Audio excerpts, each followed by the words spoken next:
Untuk kalangan hobi, memiliki motor lebih dari satu sudah menjadi hal yang lumrah. Dari mulai anak muda sampai ke orang dewasa menyukainya. Dihimpun dari data Asosiasi Industri Sepeda Motor Indonesia, penjualan unit motor baru tembus di angka 6,4 juta unit setiap tahunnya. Kang, tahu coy? Dari mulai motor khusus untuk kebutuhan racing dan standar modif, sampai memilih motor berdasarkan histori perjalanan hidup seseorang, semua disesuaikan dengan kebutuhan dan diperuntukkan dari masing-masing pemilik kuda pacu roda 2. Tidak ada tolak ukur pasti dalam menjalani dan menikmati hobi otomotif roda 2. Semua orang punya cara dan tujuan untuk mencapai kebahagiaannya dalam berkendara. Dan pastinya disesuaikan budget ya guys. Hobi motor tak akan pernah mati. Kalangan hobi restorasi motor second bahkan ada yang rela loh, sampai harus hunting parts barang yang diinginkan sampai ke pelosok negeri, bahkan luar negeri, hanya untuk modif motor kesayangannya. Dengan kita tahu bagaimana cara tepat untuk membeli motor bekas, tentu saja kita bisa mengetahui atau mengidentifikasi beberapa kekurangan dan kelemahan. Berikut tips and trik dalam memilih motor second yang dirangkum versi Indo Club. Penginderaan jarak jauh. Di zaman yang serba digital ini, kemampuan pencarian terhadap motor yang diinginkan sudah sangat mudah sekali, yaitu dengan googling di berbagai aplikasi jual beli. Gampang kan? Foto dan video dari berbagai sisi sudah merupakan menu wajib yang diminta kepada penjual yang masang iklan. Kritis terhadap pertanyaan seputaran kondisi motor pada gambar sangat mutlak diperlukan. Tapi tetap sopan ya guys. Perlu diingat, untuk beberapa kasus untuk kondisi fisik motor berdasarkan gambar foto lebih mudah dimanipulasi dibanding dengan gambar video. Untuk itu, sangat disarankan minta gambar dalam bentuk video guys. Akan berbeda bila penjual merupakan orang yang kita kenal. Lebih gampang. Jangan keburu nafsu guys. Disarankan untuk tetap lakukan compare unit dengan beberapa pilihan iklan. Hal ini berguna untuk memaksimalkan metode pencarian di medsos. Siapa tahu ada unit yang lebih bagus kondisinya ataupun dari segi harganya yang bisa lebih murah. Cek kondisi keutuhan dan fisik motor. Setelah dirasa yakin dan sudah sesuai feeling, kemudian atur waktu meet up untuk cek fisik lebih lanjut karena verifikasi data sangat penting loh guys, agar dapat melakukan pengecekan aktual lebih lanjut.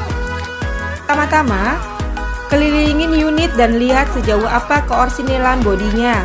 Bodi motor keseluruhan juga perlu dilihat keutuhannya, serta rapat nggaknya cover bodi motor yang terpasang. Bila mana ditemukan ada kerenggangan pada cover bodi motor, langsung ditanyakan kepada penjual dan coba analisa lebih lanjut.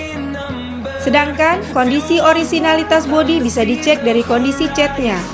Kalau catnya ori, kalian harus pastikan keseluruhan bodi ada yang dicat ulang atau dengan kata lain repaint. Di beberapa temuan kadang ada beberapa sektor bodi yang disol ulang oleh penjual dengan menggunakan cat ataupun menutupnya menggunakan stiker, dengan harapan dapat meningkatkan estetika serta nilai jual. Kondisi baret alus atau lecet pemakaian pada bodi motor second dianggap masih wajar.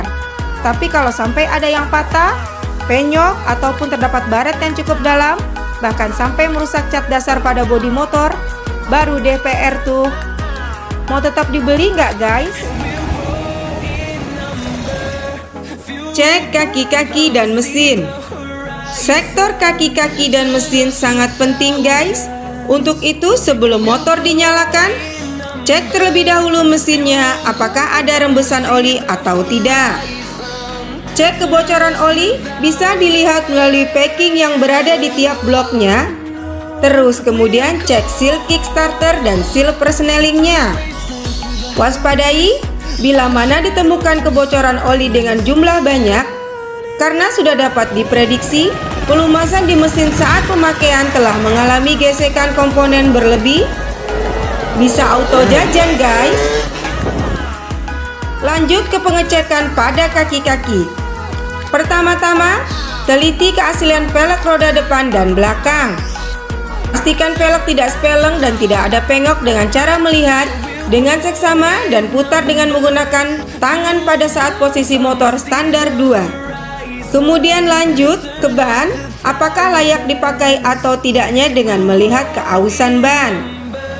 Cek piringan cakram, apakah masih tebal atau enggak, dan lihat gear set udah tajam atau belum, yaitu dengan melihat kerenggangan rantai dan gear. Melihat komstir lari atau enggak dengan cek udah banyak ketokan atau enggaknya di leher komstir. Itu bisa untuk mendeteksi setir terlalu keras atau terlalu enteng dengan memprediksi budgeting pembelanjaan ke depan. Lanjut ke pengecekan shock breaker. Cek jarang main shock depan dan belakang. Untuk shock standar biasanya empuk guys. Juga lihat sealnya. Kalau rembes dikit wajar, tinggal lakukan pergantian. Tetapi kalau terdapat kebocoran oli shock yang lumayan banyak, baru deh PR. Untuk shock belakang rata-rata setelan udah empuk, kecuali untuk shock aftermarket biasanya tingkat kekerasannya lebih dibanding standar. Jadi tinggal dilihat merek shocknya aja dan dicek ribbon kliknya sudah dalam posisi paling empuk atau paling kerasnya. Kalau udah di dalam posisi setelan paling empuk tapi shocknya masih keras, bisa jadi PR lanjutan guys. Jangan lupa sektor shock jajan yang mahal guys. Jadi memang harus diteliti di sektor ini. Nyalakan mesin dan test drive. Menyalakan mesin dan mendengar ada suara aneh atau tidak merupakan hal yang cukup penting sebelum melakukan transaksi. Lakukan dengan cara buka gas secara stasioner sampai gas dengan RPM tinggi. Jangan lupa pasang telinga guys. Suara yang dimaksud adalah bunyi pada seher, rumah kopling, rantai keteng, serta bunyi pada klepnya. Ada bunyi aneh nggak ya?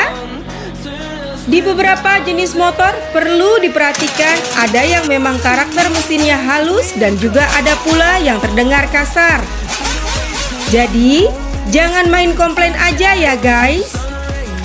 Sangat beresiko bila tidak melakukan pengecekan pada sektor mesin, karena dapat berakibat motor harus ke bengkel untuk turun mesin guys.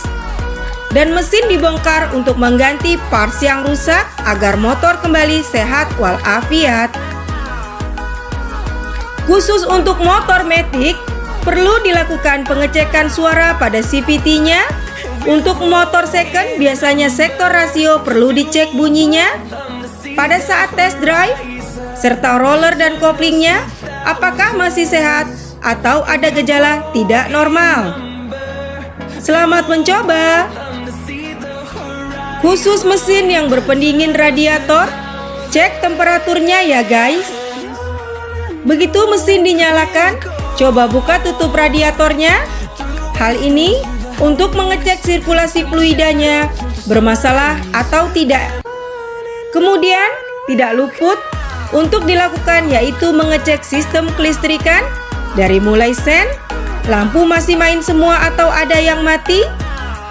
Bandingkan semua hal tersebut saat mesin dinyalakan secara stasioner dan pada saat kondisi mesin tidak hidup, ada perbedaan atau tidak. Dan selanjutnya, lakukan test drive. Bila dirasa oke, langsung masuk ke proses paper dan legalitas guys. Cek kelengkapan surat-surat kendaraan. Lakukan verifikasi surat-surat kendaraan dari mulai nomor rangka dan nomor mesin. Cek fakturnya masih ada atau tidak. Pajak daerah mananya bisa dilihat berdasarkan plat nomornya.